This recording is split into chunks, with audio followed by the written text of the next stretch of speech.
Bismillahirrahmanirrahim. Assalamualaikum warahmatullahi wabarakatuh. Hai teman-teman, selamat datang di channel saya, Yudi Generasi Penerus. Semoga teman-teman sehat selalu ya, dan tercapai cita-cita menjadi ASN. Allahumma amin. Pada video kali ini saya akan share yaitu seperti yang saya janjikan kemarin, yaitu soal latihan ya teman-teman, soal latihan CPNS. Nah, untuk part 1 ini saya akan berikan yaitu latihan soal TWK atau tes wawasan kebangsaan. Nah, sebelum kita masuk ke latihan soalnya, ini saya berikan tipsnya teman-teman. Yang pertama, yaitu targetkan latihan rutin sehari berapa soal, baik itu TWK, TIU, dan TKP teman-teman. Filosofinya itu seperti pisau, jadi semakin sering diasah maka akan semakin tajam. Dengan latihan soal tertarget, insya Allah kemampuan teman-teman akan lebih siap untuk menghadapi tes CPNS sesungguhnya. Yang kedua, coba jawab dahulu setiap soal untuk mengukur kemampuan teman-teman, lalu cek dengan jawaban dan pembahasannya. Yang ketiga, siapkan buku khusus, bisa juga kertas, untuk meringkas teman-teman setiap pokok materi dari setiap latihan soal. Misal ada soal TWK tentang mengupas tentang nilai dasar Pancasila, ada 3 beserta artinya. Nah, itu silakan catat. TIU, rumus umum atau trik khususnya dari pembahasannya, silakan catat seperti itu.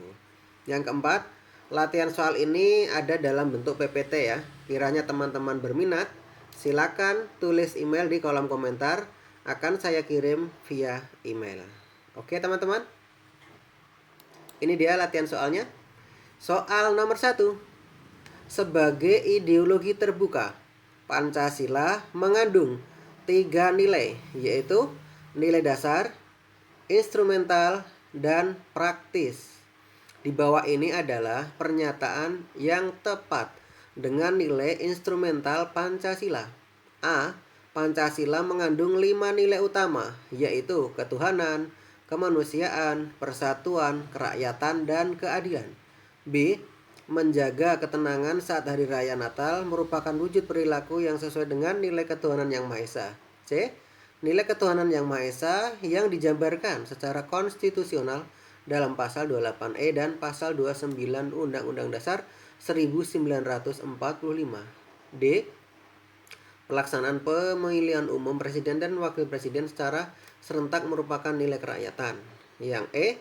Penyelenggaraan pemerintah yang bersih merupakan perwujudan nilai Pancasila dan ketentuan dalam Undang-Undang Dasar 1945. Nah, ini tadi yang saya sampaikan tadi ya di tipsnya nih. Jadi Pancasila mengandung 3 nilai teman-teman. Ada nilai dasar, instrumental, dan praktis. Nah, ini silakan catat nih ya. Silakan catat di buku atau kertas sebagai buku khusus untuk meringkas yaitu materi di latihan-latihan soal. Nah, ini pernyataan yang tepat dengan nilai instrumental. Nah, oke, kita kupas ya. Nilai dasar ya. Jadi Pancasila itu mengandung 3 nilai. Nilai dasar itu nilai utama teman-teman. Jadi nilai dasar itu nilai utama, yaitu nilai ketuhanan, kemanusiaan, persatuan, kerakyatan, dan keadilan. Nah, itu yang A. Ini adalah pengertian dari nilai dasar teman-teman. Terus instrumental, nilai instrumental. Kalau itu kita misalkan pernah dengar istilah instrumen, itu kan bersinonim dengan alat ya. Jadi penjabaran. Jadi kalau nilai instrumental itu adalah nilai penjabaran teman-teman. Penjabaran dari nilai dasar dalam bentuk undang-undang. Nah, terus kalau yang praktis, nilai praktis itu atau gampangannya praktek yang namanya. Ada yang istilah nyebut praksis, ada praktis. Jadi gampangannya untuk memudahkan teman-teman mengingat adalah praktek. Jadi nilai Pancasila yang sudah dipraktekkan dalam kehidupan sehari-hari itu adalah nilai praktis teman-teman. Oke. Jadi kalau yang A ini merupakan pengertian dari nilai dasar ya.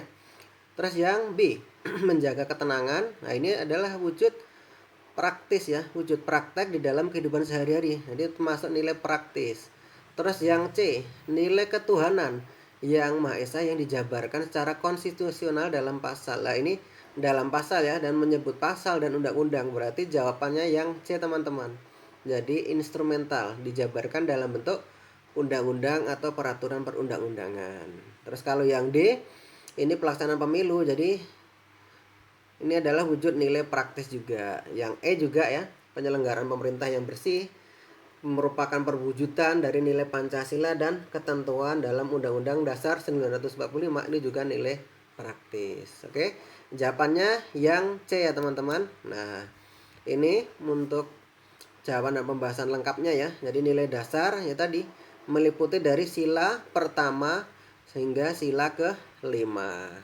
Terus kalau nilai instrumental adalah nilai yang dapat diukur dan dapat diubah. Nah, nilai instrumental ini merupakan jabaran teman-teman dari jabaran dari nilai dasar dalam bentuk Undang-Undang Dasar 1945 dan tata urutan perundang-undangan negara. Terus yang ketiga tadi adalah nilai praktis teman-teman atau praksis ya. Nah, ini adalah kerap disebut sebagai perwujudan dari nilai-nilai dasar dan nilai instrumental dalam kehidupan sehari-hari. Nah, nilai praktis dari Pancasila selalu berubah-ubah teman-teman seiring dengan perkembangan zaman dan juga perkembangan dari nilai-nilai instrumental yang menjadi dasarnya tadi ya. Jadi jawabannya tadi yang C teman-teman ya. Ini dalam bentuk dijabarkan dalam bentuk yaitu undang-undang yang pasal yaitu 28E dan pasal 29 Undang-Undang Dasar 1945. Nomor 2, Komisi Pemberantasan Korupsi (KPK) merupakan lembaga negara yang berperan besar dalam menjamin akuntabilitas penggunaan uang negara dalam penyelenggaraan pemerintahan. KPK dibentuk untuk menyelidiki kasus luar biasa korupsi. Sudah banyak kasus yang diungkap, tetapi marak kasus korupsi hingga kini. Upaya yang tepat dapat dilakukan sebagai warga negara untuk menghentikan praktek kejahatan luar biasa tersebut adalah, ini pilihannya teman-teman. A. Mengembangkan sikap sadar hukum dalam kehidupan mulai dari lingkungan paling kecil. B. Menjatuhkan sanksi berat terhadap terdakwa korupsi agar jera dan memberikan pelajaran bagi pejabat lain untuk tidak melakukan tindakan yang sama. C. Menegakkan hukum atas tindakan kasus korupsi secara adil tanpa pandang bulu. D. Menggalakkan program sosialisasi terkait bahaya korupsi. Atau yang E. Membuat peraturan perundang-undangan yang tidak memberi ruang gerak tumbuhnya korupsi. Nah, ini soalnya panjang ya, dan jawabannya juga panjang teman-teman. Tapi coba kita baca sekali lagi soalnya dan kita cari kata kunci di sini teman-teman. Jadi di sini kan intinya kasus korupsi ya ditangani oleh KPK. Ini ada upaya yang tepat nih ya. Coba baca lagi pertanyaannya saja. Upaya yang tepat dapat dilakukan sebagai warga negara ya, sebagai warga negara untuk menghentikan praktek kejahatan luar biasa. Sebagai warga negara yang paling tepat jawabannya yang A teman-teman. Jadi mengembangkan sikap sadar hukum dalam kehidupan mulai dari lingkungan paling kecil. Lingkungan paling kecil adalah dimulai dari keluarga, terus RT, RW seperti itu ya. Jadi jawabannya yang A teman-teman. Kalau jawaban yang B, ini menjatuhkan sanksi berat terhadap terdakwa korupsi, ini adalah sebagai pemerintah. Sebagai pemerintah ini ya, penegak hukum, bukan sebagai warga negara. Begitu juga yang C, menegakkan hukum atas tindakan kasus korupsi secara adil tanpa pandang bulu. Ini juga sebagai penegak hukum, bagian dari pemerintah tentunya ya. Terus yang D, menggalakkan program sosialisasi terkait bahaya korupsi. Ini juga yaitu tugas pemerintah ya, menggalakkan program sosialisasi. Yang E, membuat peraturan. Nah, ini legislatif, ini DPR juga, bukan tugas bukan sebagai warga negara. Jadi jawabannya yang tepat adalah yang A teman-teman. Oke, ini kupasannya yaitu jawabannya A karena apa? Pilihan B sampai dengan E adalah sebagai pemerintah ataupun tadi ya anggota DPR tadi ya kalau menyusun peraturan seperti itu. Oke, next. Nomor 3, sikap tidak taat pajak bagi warga negara maupun perusahaan meskipun sudah diberikan kebijakan dari pemerintah berupa amnesti pajak. Sikap tersebut menunjukkan sikap tidak patuh sebagai warga negara sesuai dengan ketentuan Undang-Undang Dasar 1945 yaitu tentang pajak nih teman-teman. Ya, ini ada hafalan ini ya. Karena kemarin saya sarankan di kisi-kisi materi TWK, saya sarankan teman-teman membuat jembatan ke keledai untuk memudahkan menghafalkan. Seperti itu ya. Ini untuk yang terkait dengan pajak. Ini kalau yang pasal 30 ayat 1 nih. 30 ayat 1 ini tentang hak dan kewajiban dalam pertahanan keamanan negara teman-teman. Kalau 30 ayat 1. Kalau 30 ayat 2-nya ini ya. Kalau 30 ayat 2 ini untuk usaha pertahanan keamanan negara ya, yang dilaksanakan melalui sistem pertahanan dan keamanan rakyat semesta gitu. Ini hampir sama, 1 ayat 2 nih, pertahanan keamanan. Terus untuk 23A, 23A yaitu tentang pajak. Nah, ini berarti jawabannya yang C. Terus kalau pasal 24A ini tentang MA teman-teman. Yang E pasal 27 ayat 3 nih. Pasal 27 ayat 3 itu tentang bela negara teman-teman ya. Jadi setiap warga negara berhak dan wajib ikut serta dalam usaha pembelaan negara. Oke. Jadi jawabannya adalah yang C teman-teman ya. Yang 3 jawabannya yang C, 23A.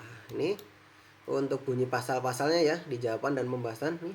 Pasal 30 ayat 1 ini tiap-tiap warga negara berhak dan wajib ikut serta dalam usaha pertahanan dan keamanan negara. Untuk pasal pasal 30 ayat 2-nya yaitu usaha pertahanan dan keamanan negara dilaksanakan melalui sistem pertahanan dan keamanan rakyat semesta oleh TNI dan Kepolisian Negara Republik Indonesia sebagai kekuatan utama dan rakyat sebagai kekuatan pendukung. Nah, ini yang C nih. Pajak dan pungutan lain yang bersifat memaksa untuk keperluan negara diatur dengan undang-undang. Jadi jawaban yang C tadi teman-teman. Ini untuk yang D ya, pasal 24A itu tentang Mahkamah Agung. Terus untuk yang pasal 27 ayat 3 itu tentang pembelaan negara ya.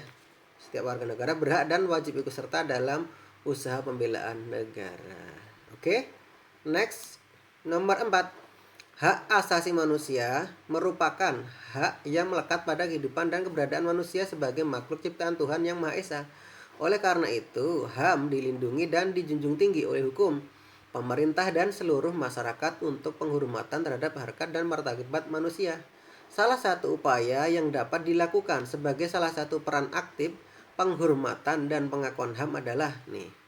Pilihannya adalah A. Memberikan kebebasan dan membiarkan orang lain melaksanakan haknya sebagai bentuk penghormati akan hak pribadinya. B. Menarik diri dari pergaulan agar tidak bersinggungan dengan hak asasi orang lain. C. Segera menindak dan mengadili pelaku pelanggar hak asasi agar tidak bebas melakukan kejahatan kemanusiaan. Yang D. Berusaha menjadi anggota parpol, pemenang pemilu. Atau yang E. Menjadi anggota organisasi yang aktif dalam kegiatan yang bergerak di bidang HAM. Kita coba baca pertanyaannya ya. Salah satu upaya nih terkait tentang HAM, salah satu upaya yang dapat dilakukan sebagai salah satu peran aktif nih.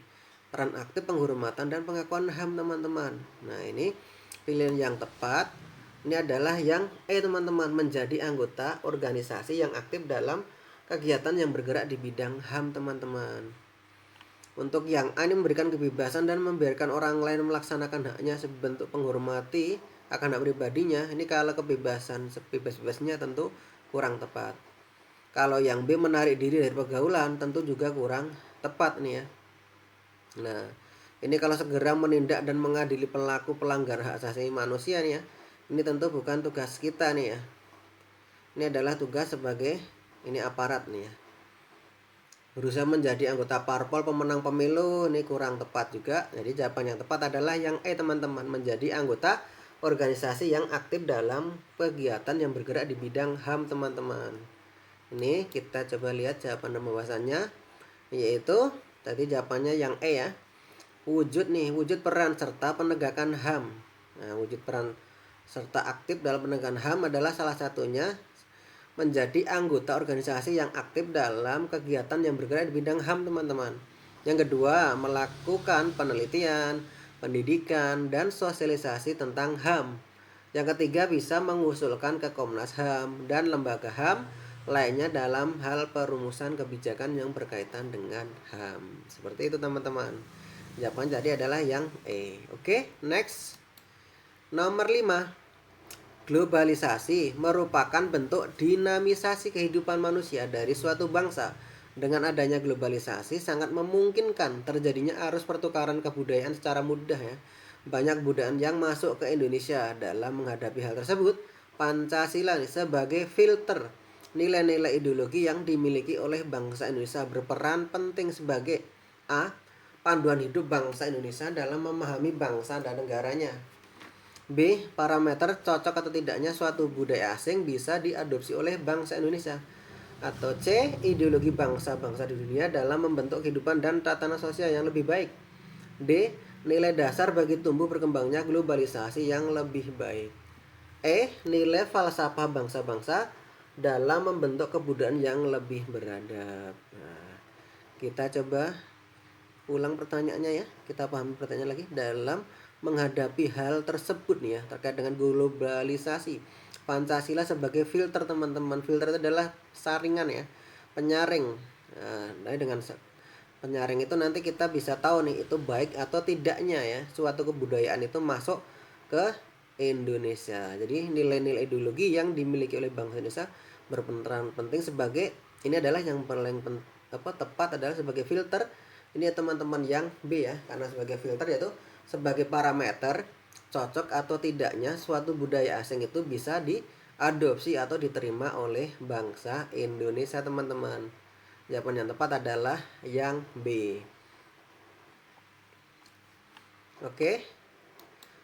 Nah, ini kita lihat jawaban dan pembahasan lengkapnya. Nah, jawaban yang B ya, sebagai parameter cocok tidaknya suatu budaya asing bisa diadopsi oleh bangsa Indonesia.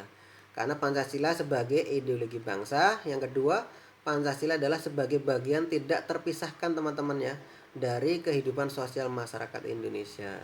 Yang ketiga, sebagai parameter indikator cocok atau tidaknya suatu budaya asing yang akan masuk ke Indonesia. Oke, sekian dulu teman-teman. Ini saya sampaikan 5 soal ya. Semoga bisa mudah dipahami. Ini ya, sekian dulu ya teman-teman ya. Next video insya Allah soal dan pembahasan TIU ya. Emang saya agendakan TWK, TIU, nanti terus TKP. Seperti itu akan berulang. Seperti itu ya. Jadi biar teman-teman latihannya biar bisa menyeluruh gitu. TWK saya tampilkan TIU, nanti setelah TIU akan saya berikan soal TKP seperti itu. Semoga bermanfaat dan menjadi ilmu manfaat. Allahumma amin. Wassalamualaikum warahmatullahi wabarakatuh.